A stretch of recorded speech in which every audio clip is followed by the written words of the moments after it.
today's webinar. It's, I believe, the first time in a very long time that I've been the host on a webinar and not the main speaker. So I'm going to try very hard to, once I hand over to Kathie, to mute my phone and not speak and wait to the end to help do question and answer time. But I'm very excited about the webinar today. It is how to use your donor database to build a Rockin' Major Gifts program.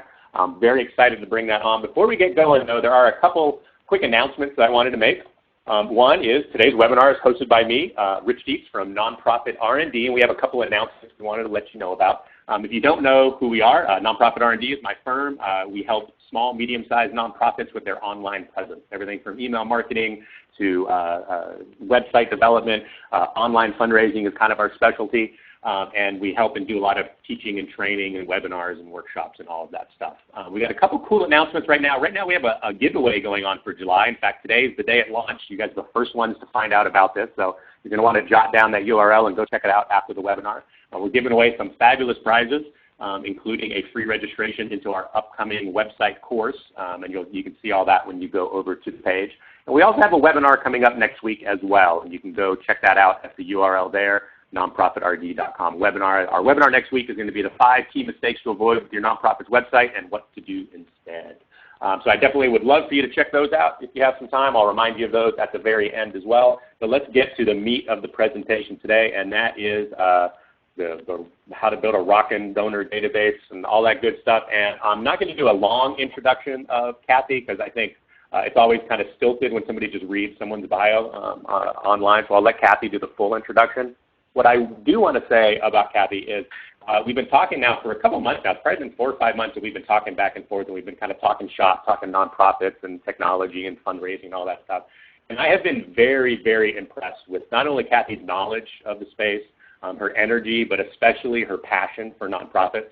And if you guys know me at all, you know I'm very passionate about nonprofits, and I only like to hang around with people that are passionate about nonprofits. And Kathie is definitely one of those people. She's been giving to the nonprofit industry as a whole for years and years, and I'll kind of let her tell you more about that as we get going. And I'm going to go ahead and pass control over to you, Kathie, so you can share your screen. And once you do that, take it away. Okay, so can everybody hear me and hopefully see my screen and see my slides? Yes, it looks great from here. Fabulous. Okay, Rich, thank you so much for the intro, and I will tell you a little bit more about myself in a second.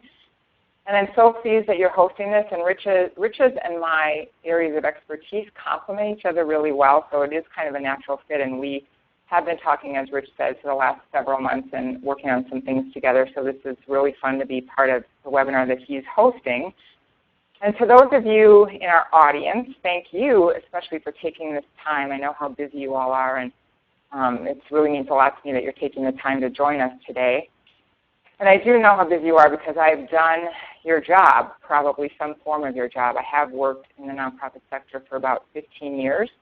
And before I started my coaching and consulting business, I worked in staff positions for about 11 years. So I do have that hands-on experience of what you all of your challenges are, or at least some of your challenges. So today, really hoping to pack in a bunch of information that you can use really on your job, some solid steps that you can take with you at the end of the webinar and really start implementing right away. So just a couple more things about me. Like I said, I've worked on staff positions for about 11 years. I've been very fortunate to have a wide range of experiences. So I've worked for very small nonprofits where I've been a one-person shop. So I kind of understand the craziness of that. And then I've also been fortunate to work for large organizations such as the Denver Art Museum. It was one of my big jobs here in Denver. So I've done a range of things. I've worked on capital campaigns. I've done event planning, annual funds, writing grants, and I've also done a lot of major gift work. And actually major gift work and individual giving in general is kind of my favorite area of fundraising. And one of the reasons that is because I believe that major gifts really have a lot of potential for your organization. In fact, I like to say that the sky's the limit when it comes to major gifts because in some ways it really is. It's limited to the capacity and the passion of the people in your community. And so it's really just a matter of connecting with those folks and connecting them with your mission. And if there's a fit, then there's just a lot of potential for your organization. So I believe that if you put in the time and you put in the work and you have a system that works, the sky really is the limit when it comes to fundraising from individuals and from major gifts in particular. So I have this quote from Tony Robbins, which I just love. I have this posted in my office, actually. The only limit to your impact is your imagination and commitment. And what I like about that quote is that it's really in our hands, right? Like, we have the control to do whatever it takes to get the job done. And so I challenge you to apply this quote to your work in major gifts and see what can happen for your organization. So I want to kick off with just a couple of stats, and you've probably seen these stats before, but I think it really drives home the potential for major giving and for major gifts for your organization. The first statistic is 87% of philanthropic dollars in the U.S. are donated by individuals, and that's when we take into account family foundations, which essentially are individuals who have just set up their giving through a foundation. This statistic is put out every year by Giving USA, and it varies by 1% or so every year. Sometimes it's 88%. But I guess the bottom line is that it's pretty high, and what that means is that only 13% of giving comes from foundations and corporations.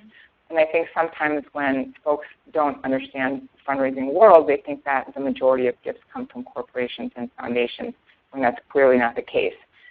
And the other statistic is that 80% of funding for an organization comes from 20% of donors. I don't know if you've ever done this calculation for your organization, but it's kind of an interesting thing to see. And so what that says, right, it speaks exactly to major giving, because 20% of your donors are actually giving 80% of your funds, so they must be giving a pretty big chunk.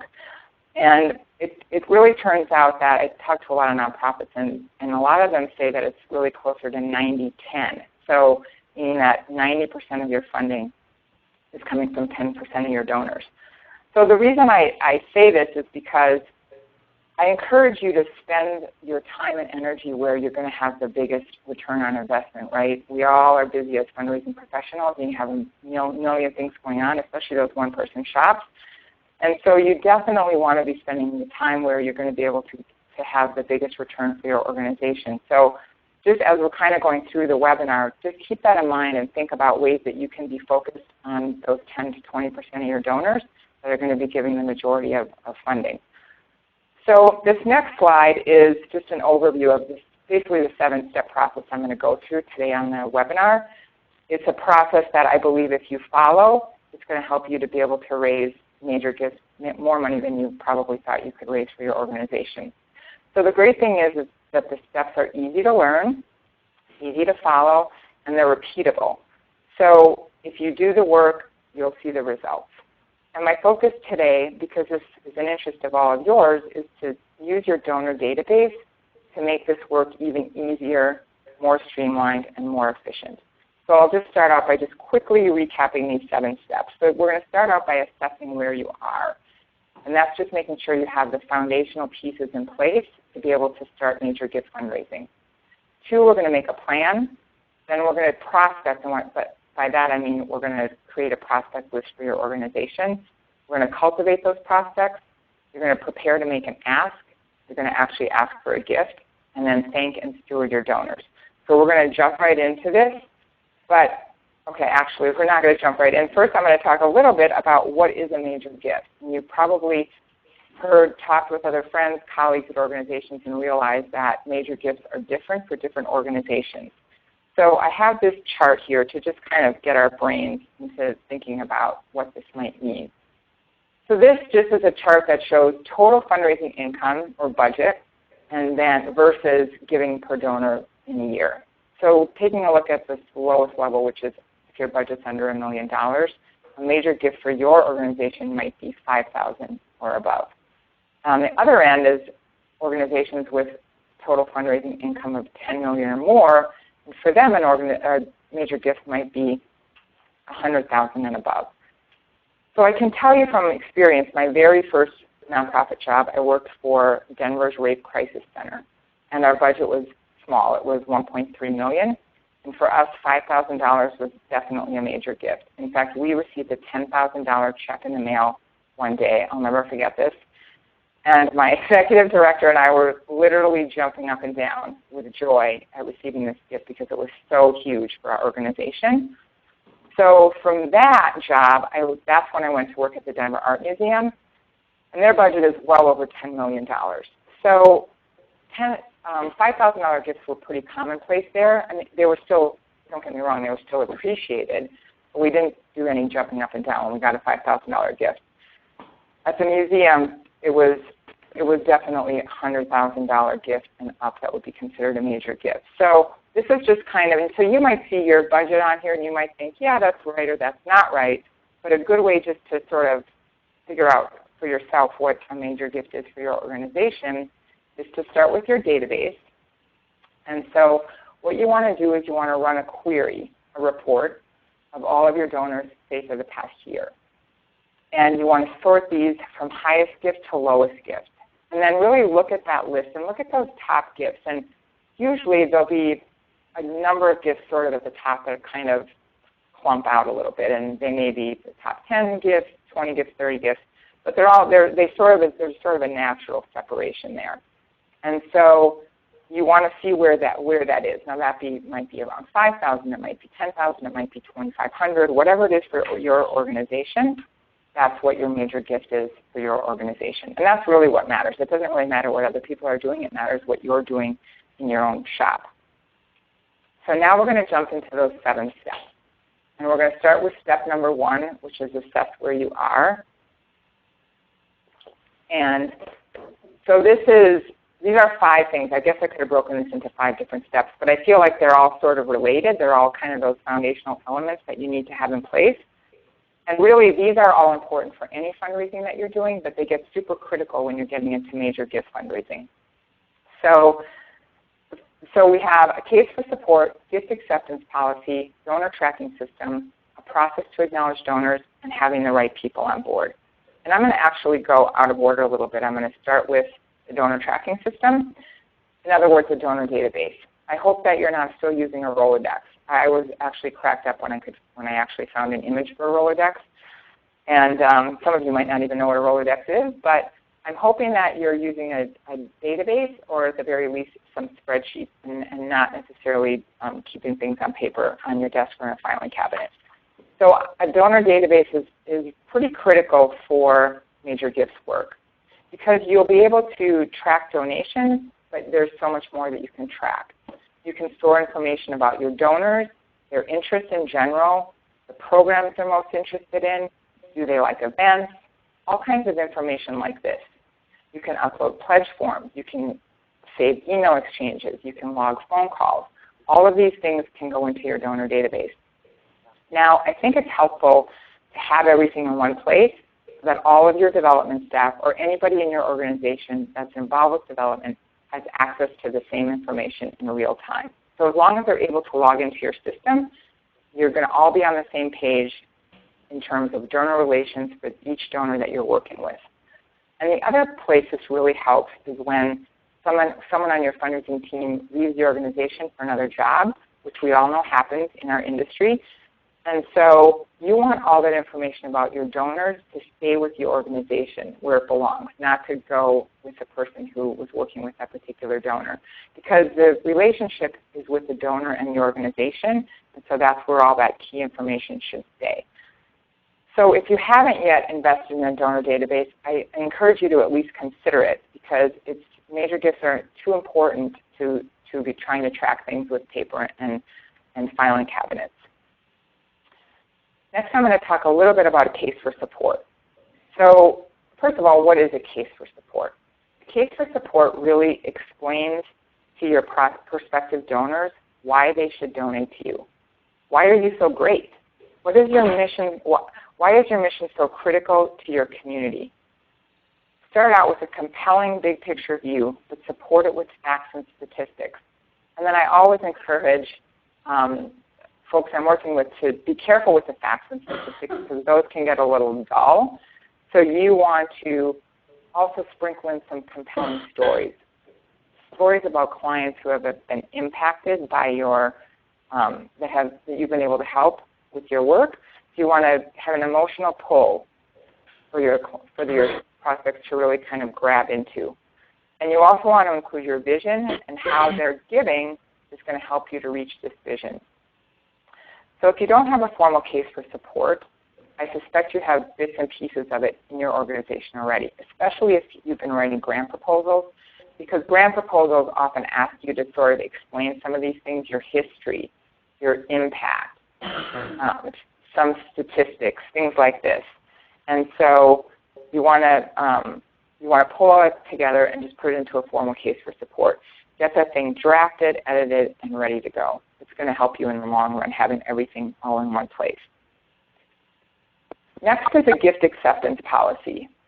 So you want to think about what are the kinds of gifts that you are equipped to accept. So some nonprofits say, well, we'll take anything. Well, do you really want a car? Do you want a boat? Do you want land? Do you want a piece of art? I mean, these are the things that sometimes folks come to you with, and then if you're willing to accept them, that's great, and then how are you going to handle them? So say someone donates a car to your organization. Are you going to sell the car, or will you use it for client transportation or for your staff use? Or you want to figure these things out and have those in writing so your donors understand what's going to happen to that asset when they donate to your organization. So when I looked at the Denver Art Museum, you can imagine how many gifts of art people wanted to give to the museum, right? There were all these stories. I found this in my grandmother's attic. It's so beautiful. I'm sure it's worth a lot of money. I really want to give it to the Denver Art Museum. Well, they have a super elaborate policy about praising the art and this whole review process they had to go through because they didn't want to take in a whole bunch of art that may or may not have been worth anything, or they may not want it in their collection. So this is obviously much more than you would probably need unless you're a museum or an art center, but it's just kind of something to think about. And another organization I worked with, they had a donor give them a timeshare a week in a timeshare in Hawaii or somewhere. And it was actually a board member who had made the donation. And so they were like, what do we need to do something with this because it's a board member and because we want to respect this donation. And so they decided to use it as an auction item every year at their gala. And they were just going to try it and see what happened. And you don't have to sit there and think of every possible scenario, but these are just a couple examples of things to think about and how you might want to handle them. So you get your gift acceptance policy in order. Then you need a process to acknowledge your donors. So with major gift fundraising, you can't just send out the same old form letter, right? You need to have some more specific steps to handle major gifts. So think about the letter. Of course you're going to send a letter. But who signs the letter if it's at a certain level? So say your major gift is at the $5,000 level. Who will sign that $5,000 level? The board chair, the CEO, your development director, probably someone higher, right? And then if you get a really big gift, like a $20,000 gift, who signs that? And then what other, do they get a phone call? And if they do get a phone call, who makes that phone call? So these are things that you want to just sort of lay out with different giving levels and then what is going to happen when you get a gift of that level. So one organization that I know, it's an after-school program for low-income kids, and they send a framed photograph of this year's class of students to donors of $25,000 and above, which is very lovely. And then other donors to this organization receive a handwritten thank you note from a student. So I encourage you to think about what are some special things that you might do for your highest donors, and you put those into your donor acknowledgement process. Now the last thing in this step one is the right people. You want to have the right people on the bus, as I like to say, because you can't do this work on your own. Major gift fundraising is too critical and too time-consuming to try to do it all on your own. So the best thing to do is to pull together some key volunteers, including some board members if possible, to have a major gifts committee. Now you can always do this work with your development committee, but I prefer having a super focused major gifts committee that's the only thing they're talking about. And I'm going to talk a little bit later about ways that you're going to pull in this committee and have them help you. In fact, I just wrote a blog post about how to create a great dream team. Major gifts committee is what I'm calling it. And that blog post is going to go on my website next week. So if you're interested in learning about how to do that, check out that post. So just a quick review of those steps that we just talked about. We first talked about the donor tracking system or your database, the case for support, your gift acceptance policy, a process to acknowledge donors, and then having the right people. So once these 5 things are in place, you're really set up with the basics to start a major gifts program. So step 2 is to make a plan. And I have these 2 little graphics here to sort of represent what I think are the keys to having a good plan. And the first one, of course, is your goal. How much do you want to raise? And the second is a timeline, which I'll talk about in a minute, but I'm actually going to start with the goal because the goal is so critical. So there's a whole process about how to determine what your fundraising goal is, and I have a blog post about that on my website right now. I wrote it about a month ago. You can check that out. But let's just assume for this conversation that your goal is $200,000. So how do you get to $200,000? Well, here's a gift chart for $200,000. And you've probably seen gift charts before. There are gift chart calculators online that you can plug in whatever your goal is, and they'll spit out a chart similar to this. And this is actually how I made this gift chart. I just used an online calculator. And so, but a few things about a gift chart that I really want to spend some time talking about. The first thing is a gift chart is just a place to start. You're going to want to tweak this thing for your specific organization. So you want to think about the capacity of your own donors and prospects to be sure that these gift levels make sense for your organization. And the second thing is you definitely want your largest gift to be at least 10% of your overall goal. So here it shows $20,000 is their highest gift to raise $200,000. And I think that actually if you can get a gift closer to 25% of your goal, that's actually better. So if you do have a donor with the capacity to give $50,000, you definitely want to plug this person in at that level because it's just so much easier to get to a big goal if you have those big gifts. Now the third thing to look at is this third column, which is the number of prospects that you need for each gift.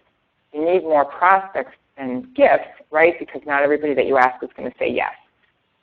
So generally people think 3 to 4 prospects for each gift is good. I like to go with 4, but some people say 3 is fine. So it's just a matter of your own experience. And then the last thing is don't get too caught up in the gift chart. It's really just a tool. It's kind of a starting point.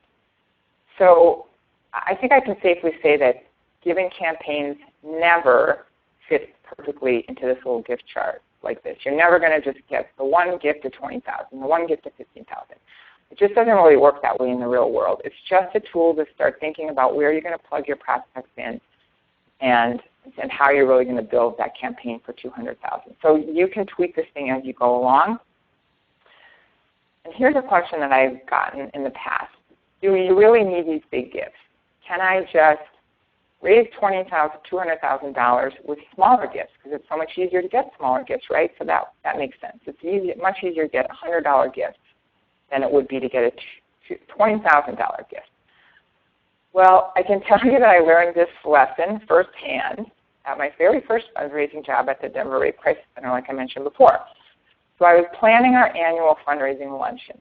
This was my first big project. And our fundraising goal was something like $30,000.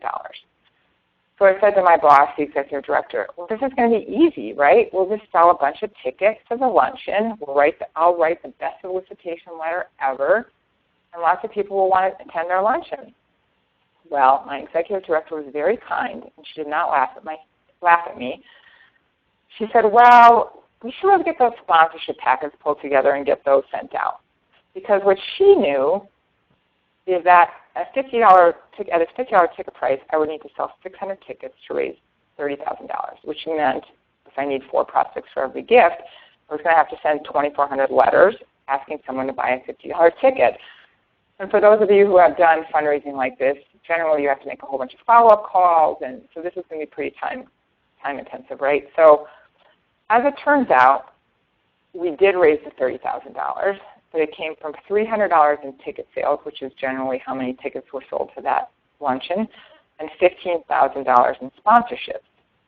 So this is when I learned that you don't make the big money in events by selling tickets. Yeah, you make some money, but you really make the big money from sponsorships. And it's exactly the same thing with major gifts. You need these big gifts to reach big goals. So we talked a lot about your fundraising goal, and the gift chart. So the other thing I want to touch on is the timeline. So you want to have a few parameters in place before you get started. For example, what's your start date and what's your end date? Otherwise, these things tend to just drag on and on. So you need to kind of stay on task. So think about that. Do you want this campaign to go for a year? Do you want it to go for 3 years? What does it look like for your organization? And then know some of the milestones. Like know when are you trying to get that leadership gift in, because that really kind of sets the tone for everything else. You always want to start getting the big gifts in first, and then the other gifts will kind of fall into place. So know when you want to get that lead gift in and build your steps that you need to take to get there based on that deadline. So that's the gift chart and your goal. Then I want to talk a little bit about your prospect list. So you need a prospect list. We just talked a whole bunch about how you need all these prospects to get one gift. So how do you get this prospect list? I'm going to have you go back to your database, and you're going to run 2 reports. You're going to run a report for your highest donors and your most loyal donors. So loyal donors are those that have been donating to your organization for a long time. Their gifts might not be large, and they may be sending you $25 a year, $50 a year. Something that's not huge, but they've been giving to you for years and years, 5 years, 10 years, 20 years. They've been around for a long time. I certainly know of organizations who have donors like that. And these donors are obviously invested in your mission, so they should be on your major gifts prospect list, as of course should be your highest donors. So that's really your list. You start with your highest donors and your most loyal donors, and you work from there.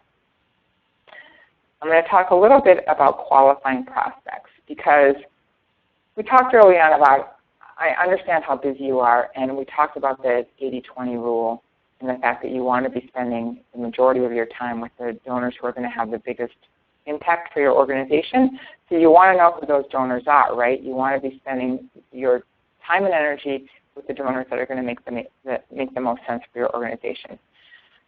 So how do we qualify prospects? You're going to want to pull your major gifts committee into this work, because they have a lot of insights that you might not have, plus you want to just have them on board with your thinking on all of this. So have a meeting of your major gifts committee, and make sure you have a copy of the prospect list for everybody there.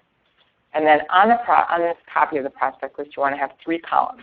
You want to have a column for linkage, interest, and ability.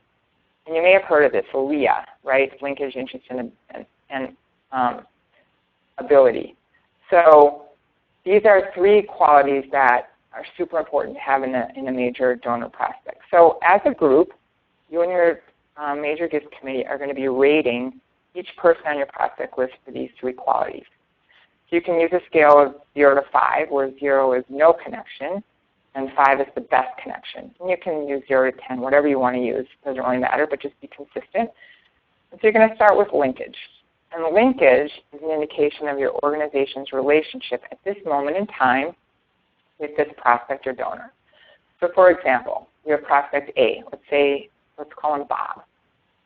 Bob is best friends with your board chair. So Bob's score for linkage might be 5, because you have a strong connection to him. You have a way of introducing Bob to the organization and the mission and the work. So after linkage, you go to interest. Interest is how clearly interested your prospect is in the work that you're doing. So say prospect Bob is well known in the community as a patron of the arts, but you work for a public school.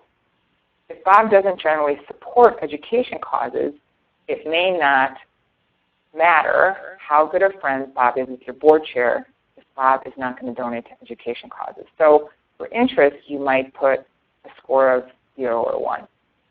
Then you go to ability. If Bob has high capacity, give him a score of 4 or 5 for ability or capacity to make a major gift. So here's another place where your donor database can help. You may have data to help inform the scores that you give to each prospect for these 3 things. So be sure to check your donor records. Maybe you have previous donor giving history, gifts that this person has made in the past. So this was going to be a way to, for you to be able to judge their ability. So after you've done this exercise with all of your prospects, you want to total the scores, and then the prospects with the highest scores should be your initial targets for your major gift fundraising. So I hope you see how important it is to have all three of these qualities present for someone to be a good major gift prospect. It really doesn't matter how much money somebody has. If they don't have an interest in your mission, or if you don't have a way to gain an introduction to them, their capacity is sort of irrelevant. So there's probably somebody in your community. I know there's people in Denver and in other communities I've worked where folks are always saying, the board's always saying, well, why don't we ask so-and-so for a gift? They have money. And I always use Bill Gates as an example. So I didn't notice if there was anybody from Seattle on the call, but maybe you can confirm if this is true or not, because I would think that maybe Bill Gates is one of those people if you live in Seattle. We should call Bill Gates. He's got money. Well, just because Bill Gates and Melinda, his wife, have capacity doesn't mean they're interested in supporting your mission. So we know that the Gates in the U.S. fund mostly education and access to information technology. But even if your organization is in the education sector, you'll still need to get connected to Bill Gates, and I suspect that's probably challenging, right? He probably has an enlisted number and all of that. So if someone in your organization knows Bill or Melinda Gates, that's great. You might be able to get an introduction to him. But if not, I just kind of come back to this.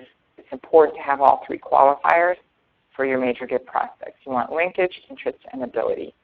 And if you don't have all three of those, then it doesn't make sense to have the person on your prospect list, or at least at the top of your prospect list. You may have them kind of lowered as a lower priority, hoping to figure out a way to gain an introduction. And that's fine too. We always want to be building our prospect list. So it's good to have some of those folks on the list as well. So before we go on, I want to just swing us back around to the 7-step process just to see where we are and where we're going to be going. So we've talked about assessing where you are, making a plan, and creating your prospect list. The next step is going to be talking about donor cultivation.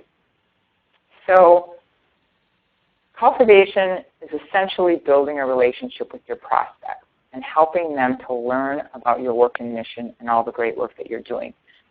So for each of your top prospects, you want to create an individualized cultivation plan based on your prospect's interests. This is a pretty important step, and this is also a great place that you can get help from your major gifts committee, because they can help you to sort of brainstorm ways to get this person involved. You want to be thoughtful about each step in the process and who's the right staff person or the right volunteer to complete each step. So this slide is, I know there's a lot on here, and I apologize for that. We're actually going to spend a little minute on here just to kind of go through an overview of it, and of course you do have the slides. And this is nothing set in stone. I mean, your cultivation plan would look completely different than this probably, but it's just to give you an idea of the types of things that you're going to do. So this is for a donor named Jane Simon. I made her up. Her cultivation plan for Aurora After School Program.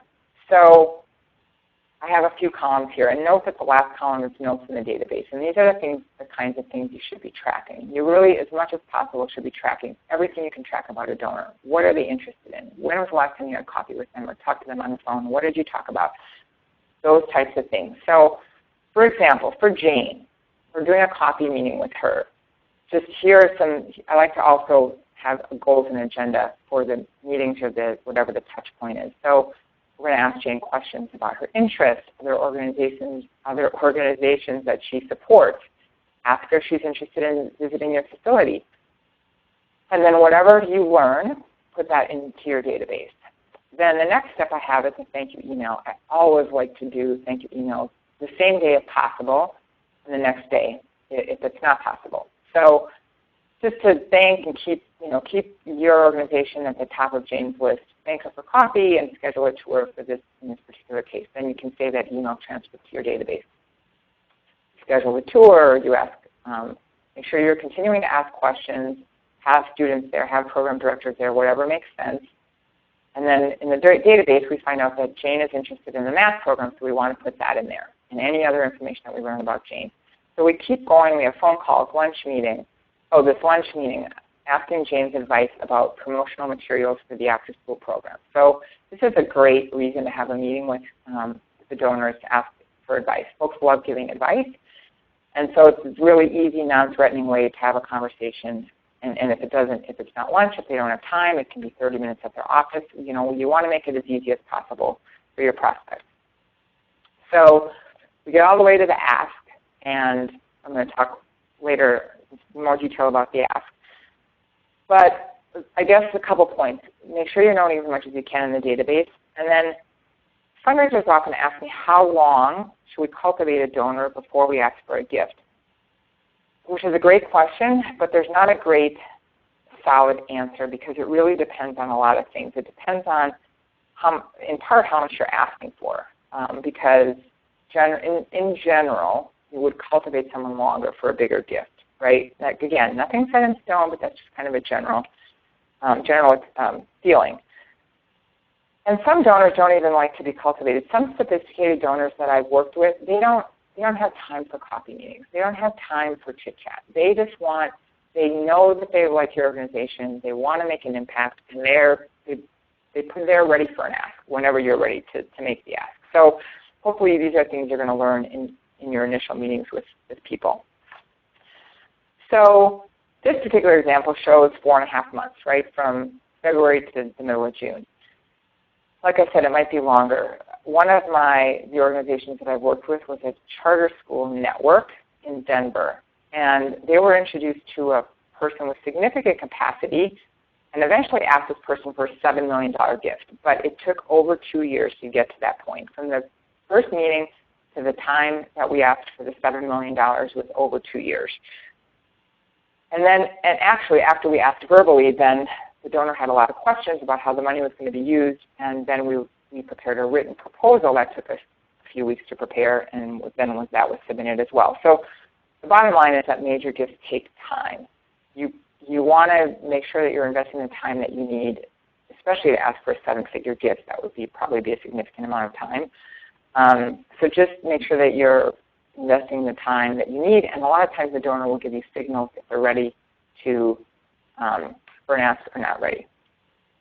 So the next thing is preparing for the ask. And I have this as a separate step because it really is critical. We're talking major gifts, and you're going to ask for a big chunk of money, so you want to make sure that you're fully prepared to do that.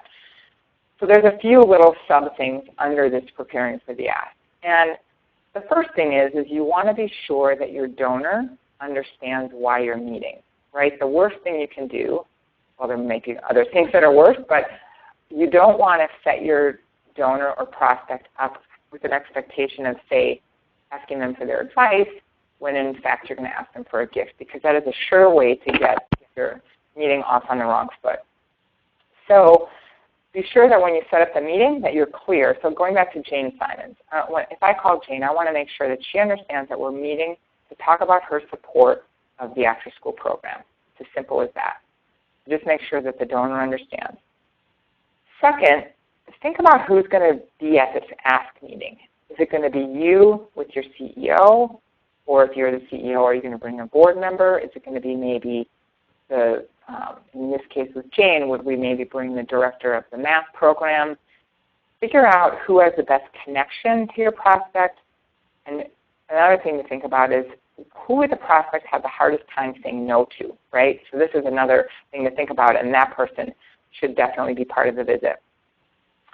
So if you're going to be doing this with another person, and I actually do recommend doing these ask meetings with more than one person, who's going to say what? You want to think about this ahead of time. You don't want to be going in there stumbling over each other's talking points. You want to know which person is responsible for saying which pieces, and then I also recommend role-playing and practicing your speaking parts out loud, especially for the volunteers, right? Because volunteers are not like staff people who are talking the talk day in and day out. They're not as comfortable with the language, so they may need a little bit of coaching and a little bit of practice. So the third thing is to think about what questions your prospect is probably going to ask, right? If you've been doing this work for a long time with your organization, then they don't tend to ask the same questions. And I have found that when you ask them for a gift, some other new questions come up. So they might ask questions like, how much are you trying to raise? What will you be using my money for specifically? How many students will you be helping with my money? Or dogs, or clients, or wetlands, or whatever thing your mission is addressing. How many of these things are going to be impacted with my gift? They may also ask, when do you need this money? So many of these questions you may have already answered when you were telling them about the opportunity, but they don't always hear everything that you've said. So you want to make sure that you can answer these questions. And finally, of course, you want to know how much you're going to ask for, right?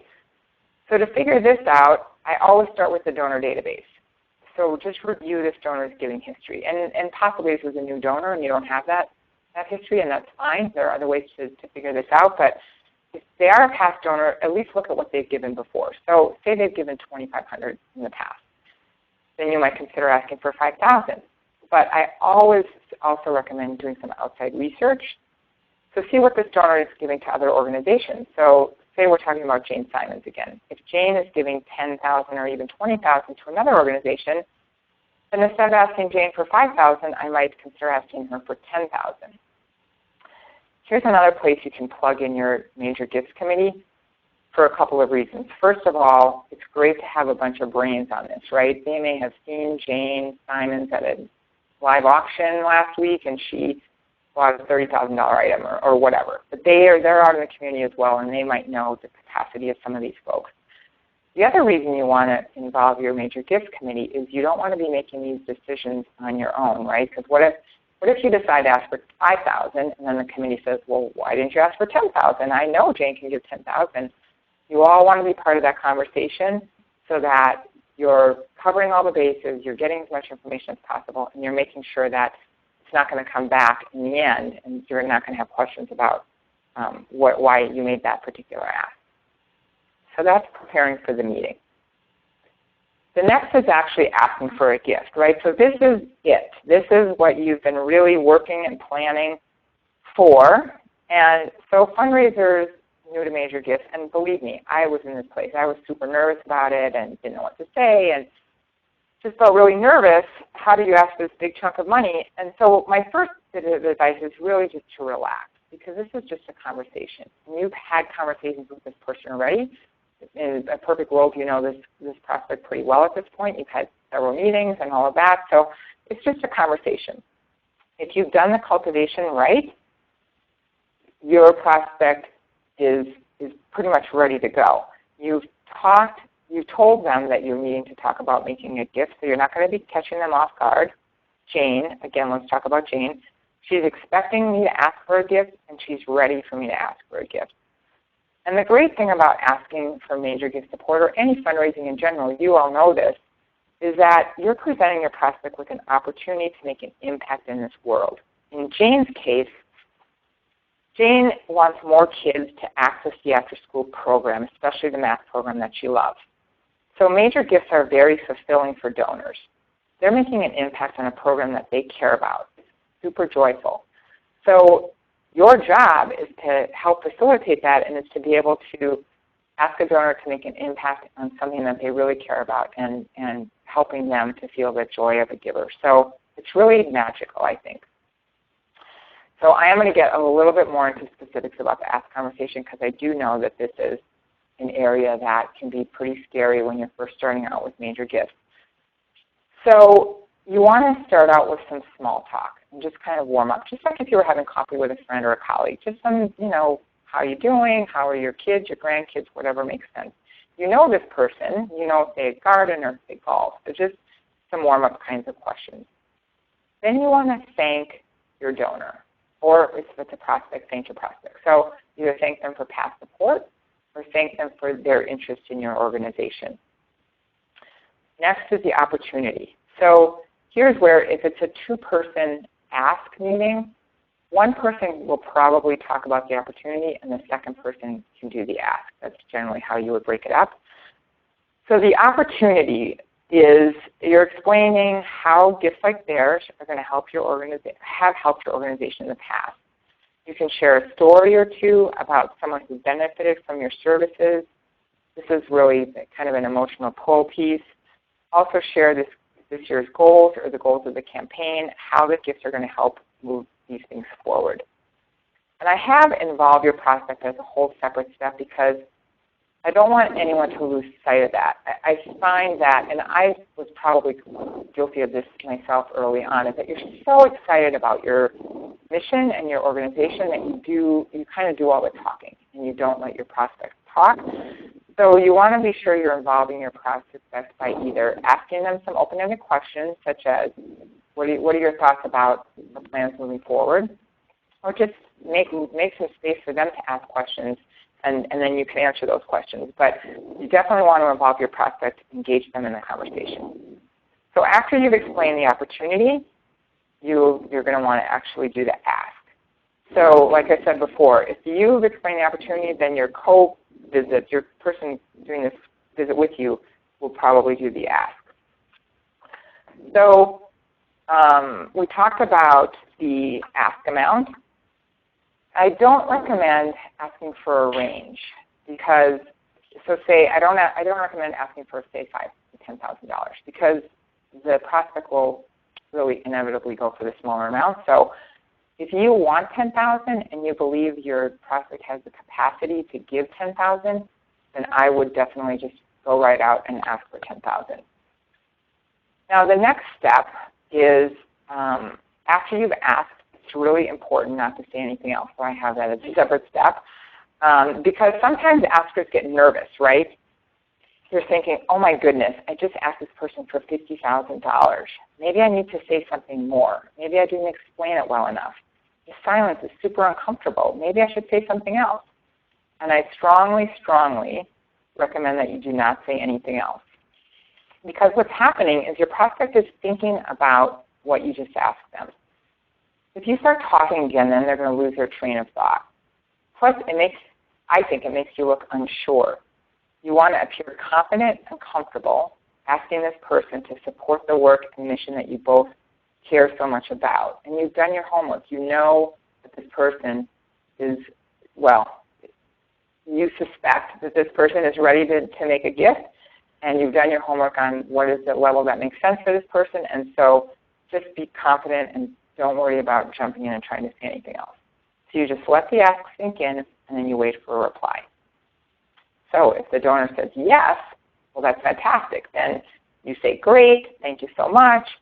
You might fill out a pledge form together, and you close the meeting, and you go back to your office and celebrate.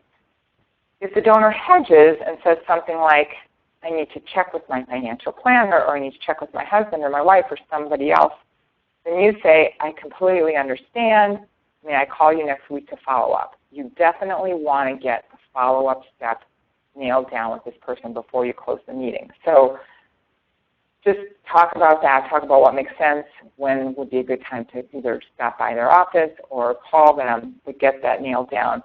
And then, of course, that information should go into your donor database, the reminder, so that you don't forget to take care of that. And then just, like I said, before the meeting, be clear on your next steps. So that's the ask conversation, which they get a lot easier the more that you practice them. I can tell you that if you haven't had a lot of experience with them yet. So the seventh step in our little seven-step process is to thank and steward. So we talked earlier on about your donor acknowledgement process. And so after you've received a pledge or a gift, you want to thank your donor as soon as possible. So that initial thank you letter should happen as soon, within 3 days. Is considered best practices. I like to shoot for 24 hours if possible. Now, if it's truly a major gift, you'd want to probably make a follow-up call. Maybe have your CEO or your board chair make a follow-up call within hours of receiving this pledge. And whatever stewardship plan you have for your donor or your donors, be sure to note these steps in your donor database so that you don't lose track of this stuff. So I'm going to just summarize. We talked a lot about the donor database and how you can use it.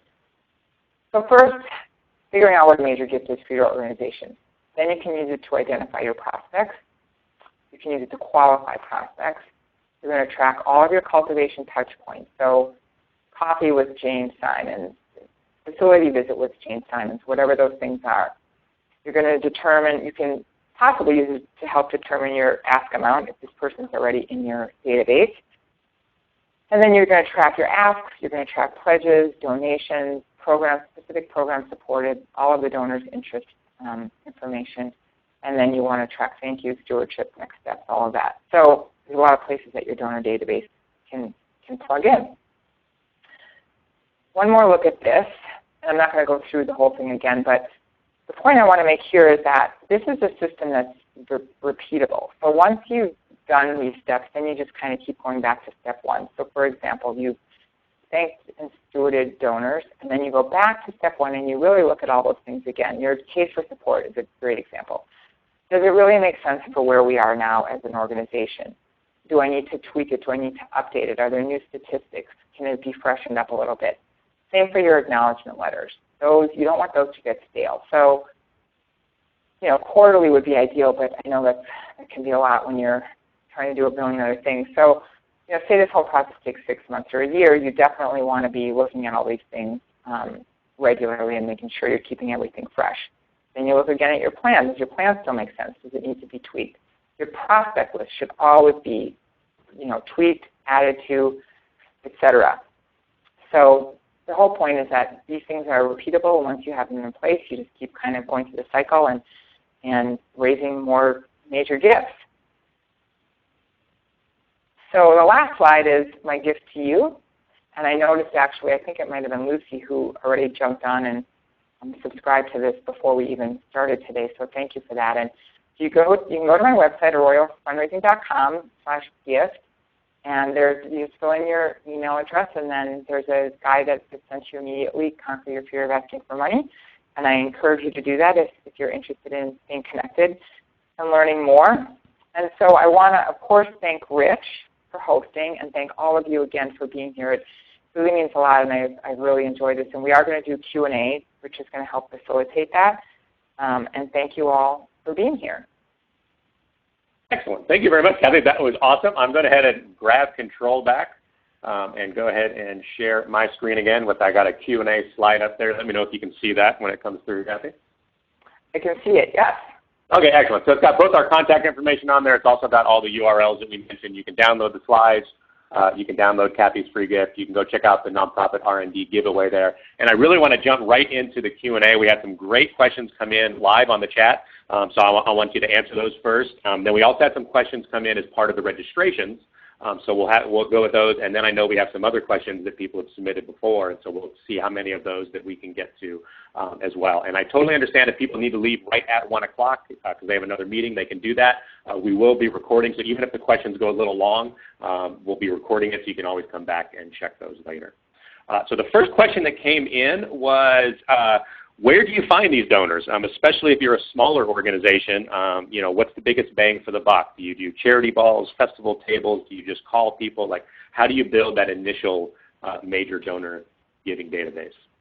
That is such a great question, because I do understand how it is to be a very small organization and not really have a bunch of donors that you can run these reports on. So there's an exercise that I do with boards, and really anybody in your organization can do this, where you really kind of sit down and just think about everybody that you know in the world. So this is a great board exercise that you can do with your board, where it's a short exercise, takes 10 or 15 minutes, and they'll sit down with a piece of paper and they'll kind of brainstorm different groups of people that they know. So maybe people from their church, vendors that they work with in their business colleagues, their friends, their family, their doctors, their attorney, people in their book club, people in their bridge club. Like, you just kind of sit down and brainstorm, who are my neighbors? Who are all these people that I know that I can start thinking about? And maybe I never thought about them to connect with my organization. So you can do this exercise, your CEO, anybody in your development team, really anybody on your staff, anybody on your board, volunteers, just to really start thinking about, and you really just start writing these names down, and that's how you start building a donor list for a small organization, a small nonprofit. Excellent. And then once you get some names on there, you can ask them, who else should we be talking to? So if someone's a major donor, they probably know other major donors, and you can kind of branch out from there. Yeah, that's a great thing, and I should have actually mentioned that as part of a conversation, Cultivation with donors. The last question I always ask a prospect or a donor when I'm doing any kind of a meeting, whether it's an ask or it's a cultivation or whatever, is there anybody else I should be talking to? Do you know anybody else that might be interested in our work? Excellent, Yeah. excellent. Yeah, I think that's great because like-minded people usually are friends, and they're going to be interested in a lot of the same types of programs, and they're usually within the same socioeconomic strata and all of that stuff. So yeah, excellent, excellent. All right, we had another series of questions came in. People started asking, like, specifically, what do you think about Donor Perfect? What do you think about TNT database, which I'd never heard of? And then someone else wrote in, I think it was Caitlin, wrote in and said, maybe the question is, what donor database do you prefer, Kathie, or do you have any favorites that you kind of go to, or do you have any advice around choosing a donor database if they're just getting ready to make that leap? Yeah, that is a great question too. And we talked early on, and there were only a handful of folks on the call, but we were talking a little bit about Bloomerang, who's kind of up and coming, and they have a super user-friendly interface, and their pricing is good. I think it's $99 a month for 1,000 donors or less, or something. I don't remember exactly, but it's pretty affordable. You know, it's hard because there are so many out there. I've used Donor Perfect. I think it's fine. I think Razor's Edge is obviously fantastic, but it's probably much more database than a lot of organizations need. And Rich, you probably know more about databases than I do, but I would say just take a look at Bloomerang right now. And if anybody wants to email me directly, you can email me through my website. I'm happy to send you. I have a link that you can plug in to get more information from them. Excellent. Yeah, I'm sorry. I started coughing there. I had to hit mute, so my voice is a little off right now. Yeah, usually, that's a hard question to ask until you kind of know a little bit more about the organization, what their size is, how many people in their database, what are they going to be doing with it. But I think it's a good place to start. I think Bloomerang is a really interesting up-and-coming younger database. It has a better price point, has some really good usability tied to it as well.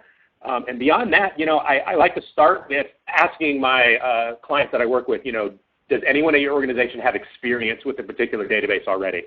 Because if someone already has experience with a Donor Perfect or something like that, you're going to get a lot more bang for your buck immediately because you're not going to have to face that training hurdle. And so that might be something to look at as well. That's a great point, Rich. Yep. All right, then we had another couple really good questions that came in as part of the registration. We asked people what questions would you like as an answer on the webinar, and one of them that came in was, we are very small, we have very little money to spend on tracking donors, where should we start? And kind of a second one that was similar to that is, what about a database with less than 1,000 names? So kind of combining those two, like, we don't really have much going on yet, how do we really kind of get this going and pump it up? Right. Well, here's what I would say. Let me talk about the less than 1,000 names first, and we maybe talked a little bit about this when I talked about the board exercise, because you can always build your prospect list by doing that exercise with your board and just getting some fresh names. But even with 1,000 donors, you can still do those queries and just kind of see who is there. You might even know with that many donors who you might have in your head already, who are my top 5 donor prospects. But I would just encourage you just to do that exercise, because I oftentimes am surprised. I'm like, oh yeah, I forgot about that person. Or you just don't have everybody, you can't just have this card catalog in your brain of everything. So I would encourage you to do that exercise. And to the person who has a tiny budget and, where do you start? I encourage you to just focus on the things that you can do. And so if you truly cannot afford a donor database, then at the very minimum, I encourage you to have your, whatever tracking you're using, whether it's a spreadsheet or whatever it is, have that accessible to everybody who needs it, and make sure you're doing some kind of a version control, right? So you're not all working off these different versions of spreadsheets, and have it on your server with a date, and you all work off the same one or something like that. A donor database, obviously is ideal, but if you truly can't afford it and you need to track this donor information, then figure out ways that you can do that. Maybe you have your documents in Dropbox and everybody works off of the same versions, or Google Docs or whatever it is, but think about ways that you can still track the donor information but at a more affordable level and work toward. And the other thing I would say is, sometimes there are foundations that will give you a grant specifically for a donor database. So it's a capacity building grant, and some of your local foundations, they may give you a grant just for that, because you really need it to be able to build your fundraising program, and it's a grant that some local foundation in your community might fund a grant like that. Definitely. And the other advice I give in something like in an area like this, and I talk to my clients about this, and we'll do the same thing for if they need a new website or a donor database or something like that, is go to your board and say, if we really want to increase our fundraising, we really need to take this seriously. We need to take it to the next level, and have the board come in and fund that new donor database. You know what I mean? Because they're going to see the benefits of that. They're going to be using the donor database. They're going to be the ones that are going out and reaching out to the community and all that stuff. So that's a way to get it kind of funded pretty quickly, is by going to that board and saying, this is what you guys should be gifting this year as part of your board responsibilities, because this is really going to help us get to that next level. So I've done that successfully with a couple boards as well. Hey, so I just realized something before, and it's now a couple minutes past our end, but Rich, we were going to give away a free strategy session. Oh, that's right. You know what? Someone on the call. Yeah, you know what? Since some people might have dropped off, this is what we'll do.